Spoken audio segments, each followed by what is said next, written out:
Good afternoon, Jackie. Thank you for that. Thanks for coming in on a snow day for the rest of the government in the country. And as much of the country feels the impacts of that winter storm, President Trump continues to monitor the situation closely, and he has remained in constant contact with FEMA and emergency responders. President Trump also quickly approved 12 federal emergency disaster declarations within 24 hours for the states of Arkansas, Georgia, Indiana, Kentucky, Louisiana, Maryland, Mississippi, North Carolina, South Carolina, Tennessee, Virginia, and West Virginia, enabling these states to access critical federal resources to supplement their response efforts if needed.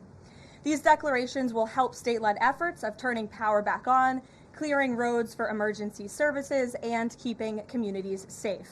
The White House will continue to correspond directly with governors and local officials in the coming days, especially in those states that were harshly impacted by this storm. I would also like to address the chaotic scenes in Minnesota over the weekend. Nobody in the White House, including President Trump, wants to see people getting hurt or killed in America's streets. This includes Renee Good, Alex Pretti, the brave men and women of federal law enforcement, and the many Americans who have been victimized at the hands of illegal alien criminals. Saturday's shooting remains under active investigation by Homeland Security Investigations and the FBI. The Customs and Border Protection is also conducting their own internal review. As President Trump said yesterday, the administration is reviewing everything with respect to the shooting, and we will let that investigation play out. But let's be clear about the circumstances which led to that moment on Saturday. This tragedy occurred as a result of a deliberate and hostile resistance by Democrat leaders in Minnesota. For weeks, Governor Walz and the Mayor Jacob Fry and other elected Democrats were spreading lies about federal law enforcement officers who are risking their lives daily to remove the worst criminal illegal aliens from our streets: murderers, rapists, pedophiles, human traffickers, and gang members. Governor Walz and Mayor Fry have shamefully blocked local and state police from cooperating with ICE, actively inhibiting efforts to arrest violent criminals. They have also used their platforms to encourage left-wing agitators to stalk, record, confront, and obstruct federal officers who were just trying to lawfully perform their duties, which has created dangerous situations threatening both these officers and the general public and Minnesotans alike. This is precisely what unfolded in Minneapolis on Saturday morning. Obstructing federal law enforcement and inciting violence against officers is wrong and illegal. This used to be a universally accepted position in the United States. Amid the hysteria, we must remember how we got here to this moment today and what this Democrat opposition is about. Former President Joe Biden and the Democrats opened America's borders for 4 years, inviting tens of millions of illegal aliens from all over the world to flood into our country. Among them, violent criminals who terrorized American communities and have inflicted devastating, permanent pain and harm on law-abiding Americans and their families. Yet we never saw outrage from Democrats or their allies in the liberal media over these horrifying crimes against U.S. citizens. The pain of American angel families was ignored and dismissed because it undermined the Democrat narrative. Innocent Americans like Jocelyn Nungray, Laken Riley, and Rachel Morin are just a few of the many victims savagely murdered by illegal alien criminals. Earlier this month, an illegal alien from Mexico with a long criminal history who came into our country under Joe Biden's administration threw a baseball-sized stone at a school bus carrying children in New Jersey and fractured the skull of an 8-year-old innocent child. President Trump promised accountability to these American families by securing the border, deporting every illegal alien who has committed crimes, especially and most importantly, violent crimes. Nearly 80 million Americans voted for him to deliver on that very promise, and he is. As the duly elected president, the president is fulfilling the will of the people by arresting and removing these threats from our country in cities from Los Angeles to New York and, yes, Minneapolis. Yet Democrat leaders in Minnesota with sanctuary city policies have actively defied federal immigration law and the will of the people. And as a result of that defiance, 2 Minnesotans have now tragically lost their lives on the streets of Tim Walz's state. It is President Trump's hope and wish and demand for the resistance and chaos to end today. That's why President Trump spoke with Governor Walz directly this morning, and he has outlined a clear and simple path to restoring law and order in Minnesota. Number one, Governor Walz, Mayor Frey, and all Democrat leaders should turn over all criminal illegal aliens currently incarcerated in their prisons and jails to federal authorities, along with any illegal aliens with active warrants or known criminal histories for immediate deportation. Number two, state and local law enforcement must agree to turn over all illegal aliens who are arrested by local police. And then thirdly, local police must assist federal law enforcement in apprehending and detaining illegal aliens who are wanted for crimes, especially violent crimes. If Governor Walz and Mayor Frey implement these common sense cooperative measures that I will add have already been implemented in nearly every single other state across the country, Customs and Border Patrol will not be needed to support ICE on the ground in Minnesota. ICE and local law enforcement can peacefully work together, as they are effectively doing in so many other states and jurisdictions. Additionally, President Trump is calling on the United States Congress to immediately pass legislation ending sanctuary cities once and for all. American cities should be safe sanctuaries for law-abiding citizens only, not for dangerous illegal alien criminals who broke our nation's laws and do not belong here. We hope Governor Walz will do the right thing and continue to work with President Trump to keep the American people safe following their call this morning. Americans overwhelmingly want exactly what President Trump is delivering: strong borders and strict immigration enforcement against the worst illegal aliens, of which there are still hundreds of thousands to deport from the interior of our country. The most peaceful way to carry out this vital public safety mission is for Republicans and Democrats to do it together, and for state and local law enforcement to work together with federal law enforcement. We want to let cops be cops. You wouldn't know this continues to be a very popular policy position from the biased media coverage over the course of the last few days, but polling shows huge support for this exact thing President Trump is calling for. More than 80% of Americans favor deporting illegal aliens convicted of violent crimes. A country unable to deport criminals who enter it illegally is no country at all. The open borders agenda of Kamala Harris, Tim Walz, and the Democrats was already on the ballot on November 5th, 2024, and it was resoundingly rejected. President Trump will never back down from his promise to deport violent criminal illegal aliens and make America safe again, and he welcomes all cooperation in that effort. With that, I will answer your questions. And Jordan Conradson, why don't you kick us off today? Thank you for being here. Thank you, Karoline. Jordan Conradson from Gateway Fund. I have a few questions. First, with respect to the shooting in Minneapolis, we're seeing massive outrage from the mainstream media and the left, but I'm just wondering, where was that outrage when Ashley Babbitt, an Air Force veteran, was executed by Capitol Police Officer Michael Byrd, who she posed no threat to in the U.S. Capitol?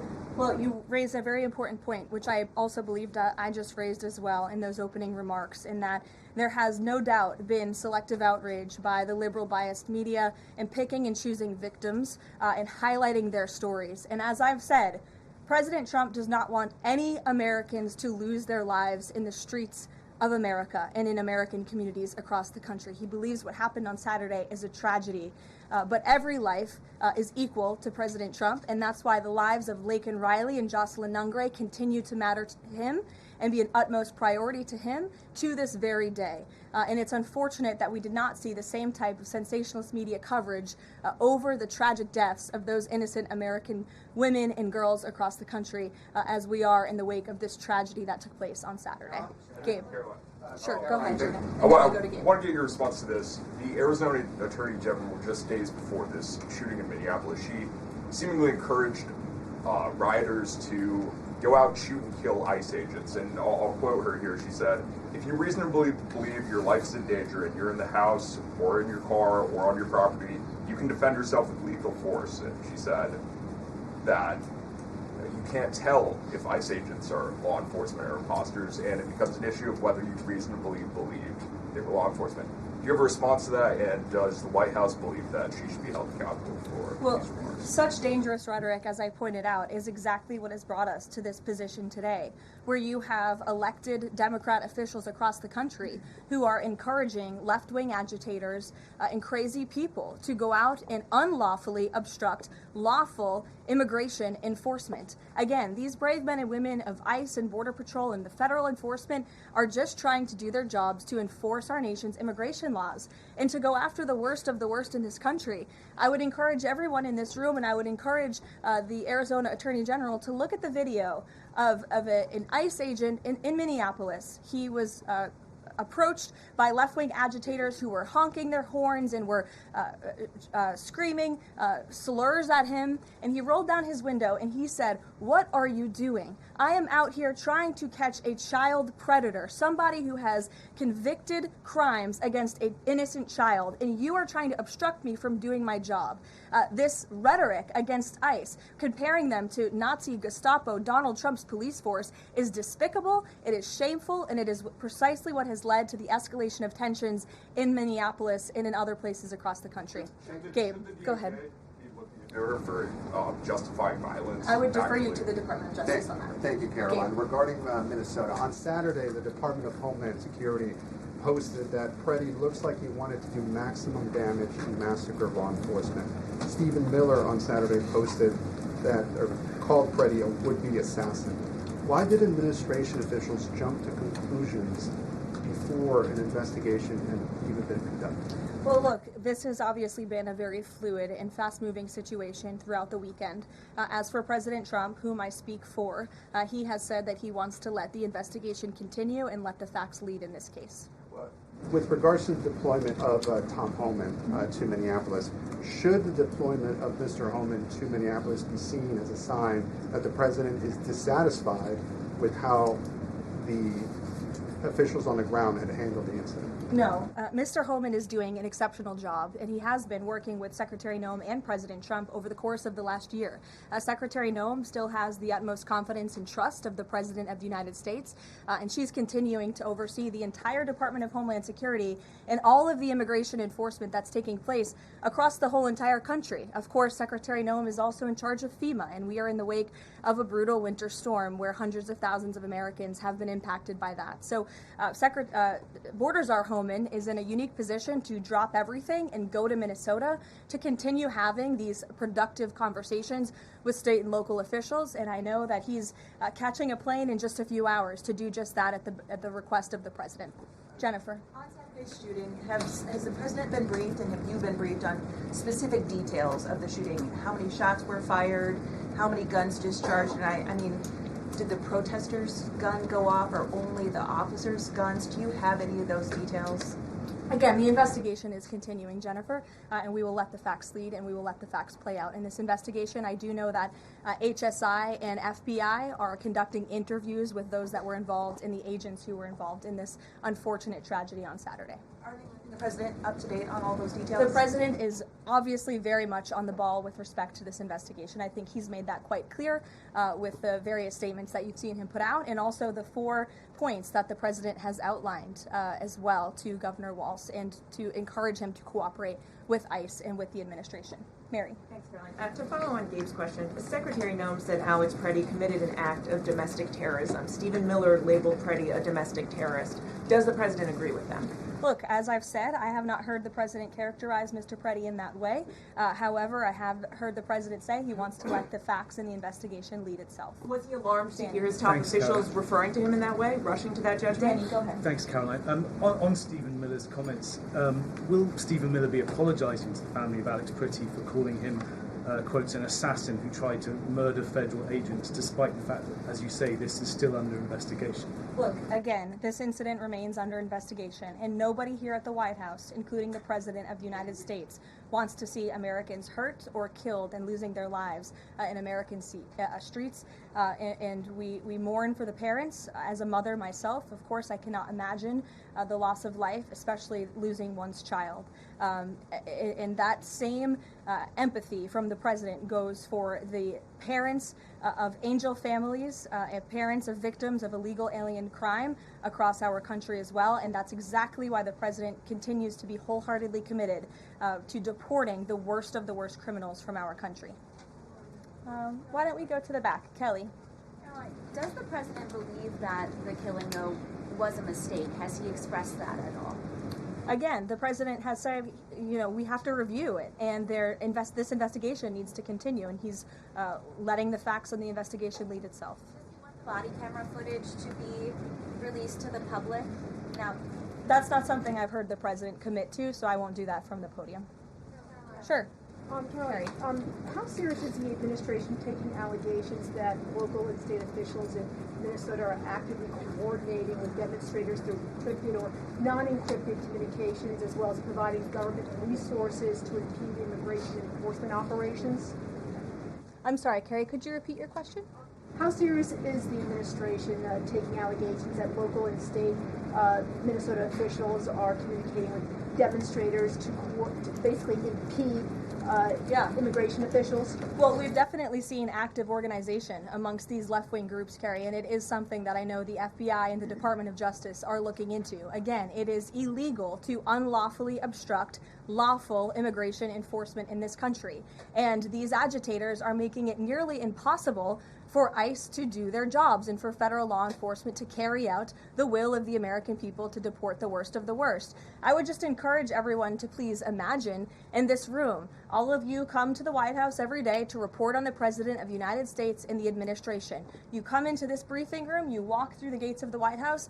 Just imagine if there were left-wing agitators or agitators of any kind who were in your face, who were doxing you, who were harassing you, who were physically threatening you, who were biting off your fingers in the case of two Border Patrol agents we saw this past weekend in Minneapolis. That would make it very difficult for you to show up and do your job here at the White House every single day. That's what these officers in Minneapolis are facing. That's why the president is calling on Governor Walz and Mayor Frey for these three very simple and common sense points of cooperation so that ICE and local law enforcement can work together. Again, we are just asking for police to be police. And if you ask any law enforcement agent or official, they want to be able to work with their federal counterparts at the state and local level and vice versa. Caroline. Thanks a lot, Caroline. Two questions. One is looking forward. The role of Mr. Homan. Is he being sent by the president to diffuse the situation that exists right now on the ground? Is he the point person essentially for the White House in terms of trying to tamp down the tensions that exist right now in Minnesota? Well, Mr. Homan is the point person for cooperating with state and local authorities and corresponding with them, again, to achieve this level of cooperation to subdue the chaos on the streets of Minneapolis. And I would just point out that Mr. Homan is someone who has been lauded for many, many decades for his experience working in law enforcement. In fact, this is a Washington Post headline from 9 years ago, 2016. Meet the man the White House has honored for deporting illegal immigrants. And I would remind everyone in this room that it was former President Barack Hussein Obama who awarded a medal to Mr. Homan. So he's obviously very qualified. He has the full trust and faith of the president. He will continue to have these meetings in the hopes that ICE and local law enforcement can cooperate and work together to have successful immigration enforcement, as we've seen in almost every other state across the countly, Caroline, can you talk a little bit about tomorrow's trip by the president to Iowa, what the purpose of that trip is, and what the goals of that trip are? Sure, yes. Tomorrow, President Trump will be traveling to Des Moines, Iowa. He will be making a local visit at a local business, and then he will be giving a speech on affordability and on the economy. And I know he very much looks forward to being there, to meeting with the great people of Iowa, but also lawmakers as well. Jake. Caroline, a couple quick questions. First, does the president remain fully confident in Kristi Noem's ability to lead the DHS? Yes. And then just secondly, just on that Wall Street Journal reporting that we saw yesterday, the president said at some point that the immigration enforcement officers would leave Minneapolis. Did the Saturday killing of Alex Pretti expedite that withdrawal at all? To your first question, the answer is yes. He still has confidence and trust in Secretary Noem. To the second question, I would point you back to what I said earlier. If Governor Walz and Mayor Frey implement these common sense cooperative measures, CBP will no longer be needed to support ICE on the ground in Minnesota. ICE and local law enforcement will peacefully work together, as they are effectively doing in so many other states and jurisdictions, to remove violent criminals from American neighborhoods across the country. Did Waltz ask the president to remove the immigration enforcement officers? He asked the president to scale down, and the president reiterated what the president put out in his statement yesterday and what I'm sharing with all of you as well. I would just add on this level of cooperation a few statistics that I think are very important. 7 of the top 10 safest cities in the United States cooperate with ICE. And we've seen historic turnaround in safety in cities that have chosen to cooperate with ICE, that are not just led by Republicans, but also look right here in Washington, D.C. We had a great level of cooperation with Mayor Bowser and the local government, and we have been able to remove thousands of illegal aliens from the District of Columbia, where you all live, so you can thank President Trump for that. The murder rate in Washington, D.C. has plummeted as a result. There were no riots, there were no protests, nobody was tragically killed as a result of that level of cooperation between federal and local authorities. And again, that's all the president is asking for in Minnesota. It's totally common sense. Jared, go ahead. Thank you. Karoline, in this process, you continue to describe the situation in Minneapolis as chaos. Was there any mistake made by Secretary Noem that led the president to send Mr. Homan there? I'm sorry, I don't understand your question. Did Secretary Noem make a mistake which led to... She made any mistake that could lead the president to send Mr. Homan to Minneapolis? No, as I already mentioned, Mr. Homan has been working alongside Secretary Noem and for the president over the course of the last year. And again, he's uniquely positioned to hop on a flight to Minnesota today to continue this correspondence with state and local authorities, and that's what he's going to be doing. Fran.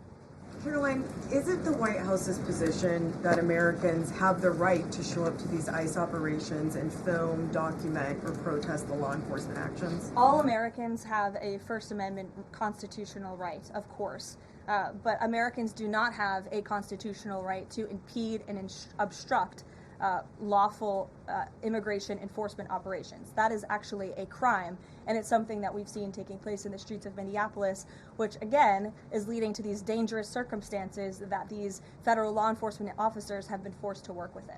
Back to the call with Governor Walz this morning, the president described it as respectful. He said we seem to be on a similar wavelength, but you had strong criticism for the governor and the Minneapolis mayor, Jacob Frey, just now. So could you explain the difference in tone between what the president had said in his True Social post and I think some of the criticisms that you just levied from the podium? Fran, I think the criticisms that I laid out, I'm painting the picture for all of you in this room, are what led to the moment that we are in today, where Governor Walz and President Trump are having a conversation, a constructive and productive conversation to end the chaos and the lawlessness that has taken place in Governor Walz's state. Chris, Elena. Thank you. I had a question. With Homan now going to Minnesota, is Gregory Bovino also going to remain in Minnesota overseeing these ICE operations? Mr. Bovino is a wonderful man, and he's a great professional. He is going to very much continue to lead Customs and Border Patrol throughout and across the country. Mr. Homan will be the main point of contact on the ground in Minneapolis. And to follow up, given what we've heard from several Trump administration officials, people like Stephen Miller, as people point out, calling him a domestic terrorist, Bovino saying that Pretti was out to massacre law enforcement, why not require ICE agents to wear body cameras to clear up some of the disputes that we are hearing from witnesses and video footage versus what the administration has been saying? Well, that's a policy question that I know the policy folks in the building are having with members on Capitol Hill, and I'll leave it to them and the president to make that decision. And I just my final question is on, you were talking about the level of cooperation that the president talked about with Governor Walz. Will the administration commit to cooperating with local officials on this investigation into Alex Pretti? The president spoke about this with Governor Walz and said he would have a discussion about it. He did not make a commitment, and so therefore I won't make that commitment here. I would just remind all of you in the media, because I've seen a lack of reporting on this fact, there are investigations into what took place on Saturday. The Homeland Security investigations and the FBI have teamed up for an investigation, and there's also an internal CBP investigation, an internal review of what is happening on the ground in Minnesota. The president supports those investigations, and as I've said repeatedly, he wants to see them move forward. Phil. FBI Director Kash Patel said in a Sunday interview, quote, "You cannot bring a firearm loaded with multiple magazines to any sort of protest." Does the president believe the Second Amendment rights remain in effect even when protesting? The president supports the Second Amendment rights of law-abiding American citizens. Absolutely. There has been no greater supporter or defender of the right to bear arms than President Donald J. Trump. So while Americans have a constitutional right to bear arms, Americans do not have a constitutional right to impede lawful immigration enforcement operations.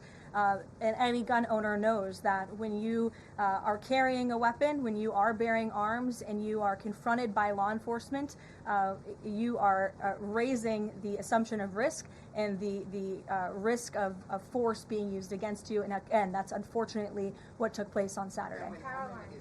Will his mission continue to be focusing on illegal immigrants with a criminal history, or will it be on illegal immigration generally? Mr. Homan will continue to enforce our nation's immigration laws, especially deporting the worst of the worst criminals in Minnesota who have committed violent offenses. And I would just remind all of you that this important work is continuing to be carried out. In just the last few days, I'm happy to provide this packet to anyone in the room. ICE has arrested multiple violent criminals, illegal aliens within Minnesota. Many of them have convictions for assault, driving under the influence, fraud. This individual here I'm looking at was an aggravated felon with multiple convictions for larceny, fraud, and forgery of checks, vehicle theft, drug possession, domestic assault, inflicting bodily harm on another, criminal convictions of larceny, identity theft, again, charged with driving under the influence. These are extremely dangerous people who Governor Walz and Mayor Fry have allowed to roam on their streets, and all the president is asking for is cooperation to arrest individuals like this and deport them from the United States of America. I'll take a couple more. Go ahead. Okay. So this weekend the president posted that this is a cover-up of the fraud in the state of Minnesota. He also posted Minnesota is a cover-up. These both happened after the shooting. So given that these came after the shooting, what is the this here? What is the cover-up he's alleging? Yes, it's a good question. I've spoken with the president about this at length. What the president is referring to is the fact that you have Governor Walz and, again, the mayor, who have been encouraging these left-wing agitators to come out and to harass and to dox and to threaten ICE and to make this conversation about and smear lies about federal law enforcement who, again, are just trying to do their jobs in an attempt to distract from the widespread, massive fraud that has taken place in their state. Billions and billions of dollars has been stolen from law-abiding taxpayers in Minnesota, and the administration continues to be very focused on getting to the bottom of it, especially, and the president raised a good question over the weekend, with respect to Congresswoman Ilhan Omar, who now has a net worth within the millions, and one must ask themselves, why and how is that possible? Is she connected to the fraud rings that we have seen taking place within her state and her own district? It's a question the American people are raising, and the president believes it's one worth answering. Haley. Thanks, Karoline. I want to go back to some of the comments from Stephen Miller and Secretary Noe. You made clear the president wants to see the investigation play out when answering some of the questions on the specific details. Is he concerned that some of those definitive statements made by other officials risks public perception of the credibility of those investigations now playing out? Again, the president believes that these investigations are credible, they are continuing, they are active, and he wants to let them play out. Alex. Karoline, thank you. Is the administration willing to separate DHS funding from other funding bills in order to avoid a broader shutdown? Look, at this point, the White House supports the bipartisan work that was done to advance the bipartisan appropriations package, and we want to see that passed. Policy discussions on immigration in Minnesota are happening. Look, the president is leading those discussions, as evidenced by his correspondence with Governor Walz this morning, but that should not be at the expense of government funding for the American people, which would include, as you know, Alex, FEMA funding, and we are in the midst of the storm that took place over the weekend, and many Americans are still being impacted by that. So we absolutely do not want to see that funding lapse, and we want the Senate to move forward with passing the bipartisan appropriations package that was negotiated on a bipartisan basis. Secondly, there's another round of Russia-Ukraine talks this weekend, Sunday. If you can walk us through with the president, how he'll be involved in that, if at all, Will we be talking to President Putin, President Zelensky ahead of those meetings? I'm not tracking any scheduled calls at this point in time. However, the president remains deeply involved, and of course he's being apprised by his advisors, namely Jared Kushner and Special Envoy Witkoff, on these talks. They had a multilateral meeting this past weekend, which didn't get a ton of coverage, but that was historic in nature, where the president's team has really brought two sides of this war to the table together to move the ball closer towards peace. So the president is not giving up on the peace process. He obviously just met with President Zelensky when we were in Davos, Switzerland, but I'm not tracking any calls scheduled for this week. On one more foreign policy point, I will point out, as you all saw, the last remaining body of the hostages, Israeli hostages in Gaza, has been returned. This is a huge foreign policy feat for the President of the United States, for the State of Israel, and frankly for the whole world. The President made the impossible possible, and so it's great news for the President, for the United States, for our allies, and also for peace in the Middle East. And I understand that more than 20 new additional countries have also signed up to join the newly established Board of Peace with respect to the rebuilding of Gaza, which is another historic accomplishment for this president. So thank you all very much, and we'll see you in Iowa tomorrow.